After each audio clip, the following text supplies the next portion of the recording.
জুমার দিন ইফতার সামনে রেখে আল্লাহ সুবহানাহু ওয়া তাআলার এই দুটি শক্তিশালী নাম আপনারা ১৩ বার পাঠ করেন। শুক্রবার জুমার দিন আল্লাহ সুবহানাহু ওয়া তাআলার আসমানে রহমতের দরজা খোলা। আল্লাহ সুবহানাহু ওয়া তাআলা আপনার উপরে রহম করবেন, আপনাকে এত ধন সম্পদ, এত টাকা পয়সা দান করবেন যা আপনি রাখার জন্য জায়গা পাবেন না। এটা হাদিস দ্বারা প্রমাণিত। জুমার দিন ওই সময়টাতে আল্লাহ তাআলা বান্দা যা দোয়া করে, যা চায় আল্লাহ তাআলা তাকে তাই দান করেন, যদি সে এই নিয়মে, এই পদ্ধতিগুলো অবলম্বন করে আল্লাহ তাআলার কাছে কোনো কিছু চান। যদি আপনি সঠিকভাবে সঠিক নিয়মে চাইতে পারেন, আপনার যত কোটি টাকার ঋণ থাকুক, আপনি যত অভাবই পড়েন না কেন, আল্লাহ রাব্বুল আলামিন আপনাকে সে অভাব অনটন, সে ঋণ থেকে উদ্ধার করে আপনাকে ধনী সম্পদশালী বানিয়ে দেবেন। এটা আল্লাহর ওয়াদা, আর আল্লাহর ওয়াদা কখনোই বরখেলাফ হয় না। যদি আপনারা ভিডিওটা টেনে দেখেন, কোনো পয়েন্টে মিস হয়, আপনার দোয়া কবুল হবে না, আমি 100% গ্যারান্টি দিয়ে বলতে পারি। তাই বলছি, না টেনে সম্পূর্ণ ভিডিও দেখার অনুরোধ রইল। আর যারা এখনও চ্যানেলটি সাবস্ক্রাইব করেননি, প্লিজ চ্যানেলটি সাবস্ক্রাইব করে পাশে থাকবেন। জুমার দিন দোয়া কবুলের অত্যন্ত গুরুত্বপূর্ণ একটা সময়। ও সময় আসমানের দরজা খোলা থাকে। আল্লাহ সুবহানাহু ওয়া তাআলা বান্দাদেরকে ডাকতে থাকেন, কার কি লাগবে, কার কি লাগবে। আর যেহেতু রমজান মাস, ইফতার সামনে নিয়ে দোয়া করলে সে দোয়া আল্লাহ তাআলা কখনোই ফেরত দেন না। আল্লাহ সুবহানাহু ওয়া তাআলা 3 ব্যক্তির দোয়া কখনোই ফেরত দেন না। ইফতার সামনে রেখে রোজাদারের দোয়া আল্লাহ ফেরত দেন না। আর যেহেতু আজকে জুমার দিন, শুক্রবার আল্লাহর কসম করে বলছি, হাদিস দ্বারা প্রমাণিত রয়েছে, ওই সময় আল্লাহ তাআলার কাছে কোনো কিছু চাইলে সে চাওয়া অপূর্ণতা থাকবে না। যদি আপনি নিয়ম মেনে সঠিকভাবে চাইতে পারেন, আপনি যা চাইবেন, টাকা পয়সা, ধন দৌলত যা চাইবেন, আল্লাহ আপনাকে তা দান করবে। এটা আল্লাহর ওয়াদা। কারণ আল্লাহর উপর কেউ বিশ্বাস করলে, তাওয়াক্কুল করলে, আল্লাহ রাব্বুল আলামিন ওই ব্যক্তির ধন সম্পদ, সন্তান সন্তুষ্টি বাড়িয়ে দেবেন। সূরা নূহ আয়াত নাম্বার 10 থেকে 12 নম্বরে বলা হয়েছে। আর আল্লাহ তাআলা পবিত্র কোরআনে বলেন, তোমরা আমার কাছে দোয়া করো, আমি তোমার দোয়া কবুল করব। আল্লাহ তাআলা পবিত্র কোরআনে আরো বলেন, উদউনি আস্তাজিব লাকুম, তোমরা আমাকে ডাকো, আমি তোমাদের ডাকে সাড়া দেব। আর আল্লাহ রাসূল সাল্লাল্লাহু আলাইহি ওয়াসাল্লাম হাদিসে বলেন, আল্লাহ তাআলার কাছে কেউ যদি এই নিয়ম মেনে সঠিকভাবে চায়, দুহাত তুলে, আল্লাহ রাব্বুল আলামিন ওই বান্দার দুহাতকে খালি হাতে ফেরত দিতে লজ্জাবোধ করেন। আর জুমার দিন এমন একটি সময় রয়েছে, এমন একটি ক্ষণ রয়েছে, যে সময়তে যে যা চাইবে আল্লাহ তাকে তাই দান করবেন, তাকে রহমত করবেন, তাকে ধন সম্পদ দেবেন। আপনি যা চাইবেন আল্লাহ আপনাকে তা দেবে। এটা তিরমিজি শরীফের হাদিস দ্বারা প্রমাণিত রয়েছে। আপনারা সঠিকভাবে সঠিক নিয়মে আপনাদেরকে আল্লাহ তাআলার কাছে চাইতে হবে। আপনি অভাবে রয়েছেন, আপনি সমস্যায় রয়েছেন, বিদেশ যেতে পারছেন না, চাকরি করতে পারছেন না, অভাবে রয়েছেন, ঋণে রয়েছেন, যা সমস্যা হোক, আপনি দুনিয়াতে এমন একটি বিপদে পড়ে গেছেন, সেই বিপদ থেকে উদ্ধার হওয়ার জন্য আপনি রাস্তা খুঁজে পাচ্ছেন না, সেই বিপদ থেকে উদ্ধার হওয়ার জন্য কোনো কিছুই খুঁজে পাচ্ছেন না। এমন সকল বিপদ আপদ থেকে আল্লাহ রাব্বুল আলামিন আপনাকে কুদরতিভাবে বাঁচাবেন, কুদরতিভাবে আপনাকে রাস্তা দেখিয়ে দেবেন, এবং আপনাকে এত ধন সম্পদ, এত টাকা পয়সা, এত দৌলত দান করবেন, দিন দিন আপনাকে ধন সম্পদ বৃদ্ধি করিয়ে দেবেন, আপনি ধনী সম্পদশালী হয়ে দেবেন।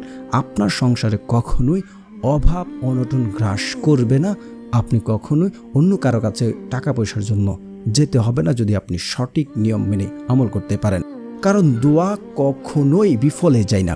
একটি কথা মাথায় গেঁথে রাখবেন, দোয়া কখনোই বিফলে যায় না। যদি আপনি নিয়ম মেনে, শর্ত মেনে আমল করেন, দোয়া করেন, আপনার দোয়া কখনোই বিফলে যাবে না, কখনোই না।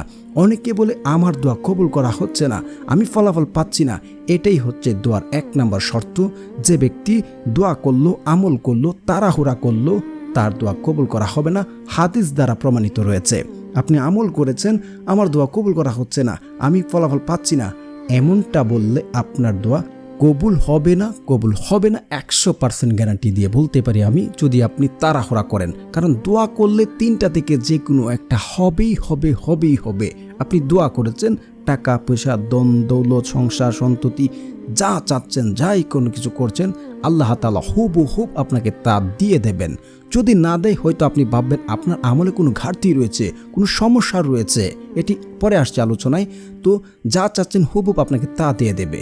নয়তো বা আপনার জীবনে এর চেয়ে বড় কোনো সমস্যা, আপনার অ্যাক্সিডেন্ট হতো, আপনার স্ত্রীর বড় কোনো সমস্যা হতো, আপনার সন্তানের বড় কোনো সমস্যা হতো, এই দোয়ার বদলতে আল্লাহ সুবহানাহু ওয়া তাআলা এই সকল বিপদ আপদ থেকে আপনাকে উদ্ধার করবেন, বাঁচিয়ে রাখবেন। নয়তোবা আপনার এই দোয়াকে আখেরাতের জন্য আল্লাহ সুবহানাহু ওয়া তাআলা রেখে দেন। হয়তো আপনি আখেরাতে মৃত্যুর পর আপনি জাহান্নামী হতেন, এই দোয়ার ওসিলাতে আল্লাহ সুবহানাহু ওয়া তাআলা আপনাকে জান্নাত দিয়ে দেবেন। সুবহানাল্লাহ, সুবহানাল্লাহ। কারণ আপনি যেটা চাচ্ছেন সেটা হয়তো আপনার জন্য উত্তম না, আপনার জন্য ভালো না, আল্লাহ তাআলা আপনাকে উত্তম কিছু, ভালো কিছু দেবেন, এমনটা আপনাকে বিশ্বাস করে আমল করতে হবে। দ্বিতীয়ত হচ্ছে আপনি আমল করছেন, পুনরায় পাপ কাজ করছেন। অনেকে আছে দোয়া করছে, বিপদে পড়ছে, আল্লাহর কাছে দোয়া করছে, আবার পুনরায় পাপ কাজে জড়িয়ে পড়েছেন। ওই ব্যক্তির দোয়া কখনোই কবুল করা হবে না। তৃতীয়ত হচ্ছে আত্মীয় সম্পর্ক চিহ্নিতকারী ব্যক্তির দোয়া আল্লাহ সুবহানাহু ওয়া তাআলা কখনোই কবুল করেন না। আপনি দেখা যাচ্ছে আপনার বোন, আপনার ভাগিনা, আপনার পাশের বাসার, আপনার এলাকাবাসী অনেকের সাথে আপনি সম্পর্ক রাখতে চাচ্ছেন না, আপনি আত্মীয় সম্পর্ক চিহ্নিতকারী ব্যক্তির দোয়া কবুল তো হবেই না, আপনার রিজিক কমবে, আপনার হায়াত কমে যাবে। এটা হাদিস দ্বারা, মুসলিম শরীফের হাদিস দ্বারা প্রমাণিত রয়েছে। তো আপনার দোয়া কবুল হচ্ছে না, বা আপনি একটু দেখুন আপনার কি সমস্যা রয়েছে, আপনার দোয়া কেন কবুল হচ্ছে না। আল্লাহর ওয়াদা কখনো বরখেলাপ হবে না। হয়তো আমাদের মধ্যে ঘাটতি রয়েছে, সমস্যা রয়েছে, এই সমস্যাগুলো রয়েছে। সবচেয়ে বড় সমস্যা হচ্ছে, সর্বশেষ যে শর্ত হচ্ছে হালাল খাবার খেতে হবে। হয়তো আপনি হারাম খাবার খেয়েছেন, এর জন্য আপনার দোয়া কবুল করা হচ্ছে না। কারণ আল্লাহ সুবহানাহু ওয়া তাআলা পবিত্র, তিনি পবিত্রতা পছন্দ করেন। হারাম দ্বারা ঘটিত শরীর জান্নাতে প্রবেশ করবে না, এবং হারাম খেয়ে দোয়া করলে তার দোয়া কবুল করা হবে না। এই তো গেল শর্ত। এখন কথা হচ্ছে আমরা কিভাবে আমল করব। যেহেতু মাহে রমজান, জুমার দিন ইফতারের সময় আমরা এই দোয়াটি করব, একদম প্লাস পয়েন্ট মিলে গেছে। জুমার দিন আসরের নামাজের পর মাগরিবের নামাজের আগের যে সময়টা, এটা হাদিস দ্বারা প্রমাণিত রয়েছে, ওই সময় দোয়া করলে আল্লাহ তাআলা কখনোই দোয়া ফেরত দেন না। আর যেহেতু মাহে রমজান, রোজা অবস্থায় আল্লাহ সুবহানাহু ওয়া তাআলা ইফতারের সামনে রেখে দোয়া করলে সে দোয়া আল্লাহ তাআলা কখনোই ফেরত দেন না। আপনার এখানে প্লাস পয়েন্ট হচ্ছে, আপনি যা চাবেন আপনি কিন্তু তা পাবেন, এটা আল্লাহর ওয়াদা। এখন কথা হচ্ছে আপনি আমলটি কিভাবে করবেন। আপনি ইফতারের আগে আপনি উজু করে আসবেন, উজু করে এসে বসে আপনি মনকে একিন এবং বিশ্বাসের সাথে আমলটি করছেন এমনটা ভাববেন। আপনি যদি নিজ থেকে কনফার্ম হতে পারেন আমি আমল দ্বারা ফলাফল পাবো, আল্লাহ আমাকে দেবে, 100% আমার দোয়া কবুল হবে, এমন মনোভাব যদি আপনি করতে পারেন, এমন বিশ্বাস করতে পারেন, 100% গ্যারান্টি আল্লাহর কসম করে বলছি আপনার দোয়া কবুল হবে। কারণ একটা হাদিস এমন রয়েছে, বান্দা আল্লাহর প্রতি যেমন ধারণা রাখে আল্লাহ ঠিক তার সাথে তেমন আচরণ করে থাকেন। তো আপনি একিন এবং বিশ্বাস কায়েম মনোবাক্যে আল্লাহ তাআলার কাছে ওই সময়টাতে চাইবেন। তারপরে হচ্ছে আপনাকে ইস্তেগফার পড়তে হবে। আপনি 100 বার ইস্তেগফার পড়বেন। যে ব্যক্তি ইস্তেগফার পড়ে আল্লাহ সুবহানাহু ওয়া তাআলা ওই ব্যক্তির অভাব অনটন, গড়ে যায় ঝামেলা সব কিছু আল্লাহ সুবহানাহু ওয়া তাআলা দূর করে দেন, তার রিজিকের সমস্যা দূর করে দেন। শুধু তাই নয়, সে যদি দুনিয়াতে কঠিন থেকে কঠিন বিপদে পড়ে যায়, যে বিপদ থেকে উদ্ধার হওয়ার জন্য পথ খুঁজে পাচ্ছে না, এমন সকল বিপদ আপদ থেকে আল্লাহ সুবহানাহু ওয়া তাআলা তাকে পথ দেখাবেন, কুদরতিভাবে তাকে উদ্ধার করবেন। শুধু এখানেই আল্লাহ সুবহানাহু ওয়া তাআলা ক্ষান্ত থাকবেন না, তাকে এমন সকল জায়গা থেকে, এমন সকল উৎস থেকে রিজিক দান করবেন, ধন সম্পদ দান করবেন, টাকা পয়সা দেবেন যা সে চিন্তা করেনি, কল্পনা করেনি। আর যদি আপনি এই ইস্তেগফার বেশি বেশি পাঠ করেন, আল্লাহ সুবহানাহু ওয়া তাআলা আপনাকে মুস্তাজাবুদ দাওয়া বানিয়ে দেবেন। মুস্তাজাবুদ দাওয়া হচ্ছে যে দোয়া করে আর দোয়া সাথে সাথে আল্লাহ সুবহানাহু ওয়া তাআলা কবুল করে নেন। অবশ্যই আপনার 100 বার ইস্তেগফার পড়বেন। আস্তাগফিরুল্লাহ, আস্তাগফিরুল্লাহ পড়বেন না, আস্তাগফিরুল্লাহ পড়বেন, ঠিক আছে। তারপরে হচ্ছে আপনারা দুরূদ শরীফ পড়বেন। এই সকল কিছু আপনি মেনেছেন, রাসূল সাল্লাল্লাহু আলাইহি ওয়াসাল্লামের উপরে আপনি দুরূদ পড়েননি, আপনার দোয়া কবুল করা হবে না, সেটা আসমানে গিয়ে ঝুলন্ত অবস্থায় থাকবে। রাসূল সাল্লাল্লাহু আলাইহি ওয়াসাল্লামের উপরে দুরূদ না পড়লে সে দোয়া কবুল করা হয় না। তো যারা দুরূদ পারেন না আমার সাথে সাথে পড়ে নিন, শুনলে হয়ে যাবে ইনশাআল্লাহ। আল্লাহুম্মা সাল্লি আলা মুহাম্মাদি ওয়া আলা আলি মুহাম্মাদ কামা সাল্লাইতা আলা ইব্রাহিম ওয়া আলা আলি ইব্রাহিম ইন্নাকা হামিদুম মাজিদ। আল্লাহুম্মা বারিক আলা মুহাম্মাদি ওয়া আলা আলি মুহাম্মাদ কামা বারাকতা আলা ইব্রাহিম ওয়া আলা আলি ইব্রাহিম ইন্নাকা হামিদুম মাজিদ। তারপর আপনারা পড়ে নেবেন সূরা ফাতিহা একবার। বিসমিল্লাহির রহমানির রহিম, আলহামদুলিল্লাহি রাব্বিল আলামিন, আর রহমানির রহিম, মালিক ইয়াউমিদ্দিন, ইয়্যাকা না'বুদু ওয়া ইয়্যাকা নাস্তাঈন, ইহদিনাস সিরাতাল মুস্তাকিম সিরাতাল লাযিনা আনআমতা আলাইহিম গায়রিল মাগদুবি আলাইহিম ওয়ালাদ-দাল্লিন। আমিন। তারপর আপনারা 10 বার সূরা ইখলাস পড়বেন। বিসমিল্লাহির রহমানির রহিম। কুল হুয়াল্লাহু আহাদ আল্লাহুস সামাদ লাম ইয়ালিদ ওয়া লাম ইউলাদ ওয়া লাম ইয়াকুল লাহু কুফুয়ান আহাদ। তারপর আপনারা আল্লাহ সুবহানাহু ওয়া তাআলার এই দুটি নাম পড়ে নেবেন।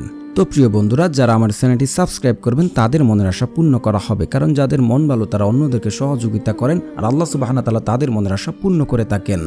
আল্লাহ সুবহানাহু ওয়া তাআলার প্রথম নামটি হচ্ছে ইয়া মুজিবু ইয়া মুজিবু ইয়া মুজিবু। যে ব্যক্তি ইয়া মুজিবু পড়বে আল্লাহ সুবহানাহু ওয়া তাআলার কাছে সে যা দোয়া করবে তা কবুল করা হবে, এবং সে যদি লিখে সাথে রাখে কাউকে বিয়ের জন্য পছন্দ করে প্রস্তাব পাঠায় তার বিয়ের প্রস্তাব গ্রহণ করা হবে। তারপর আপনারা পড়ে নেবেন ইয়া ওয়াহাবু ইয়া ওয়াহাবু ইয়া ওয়াহাবু।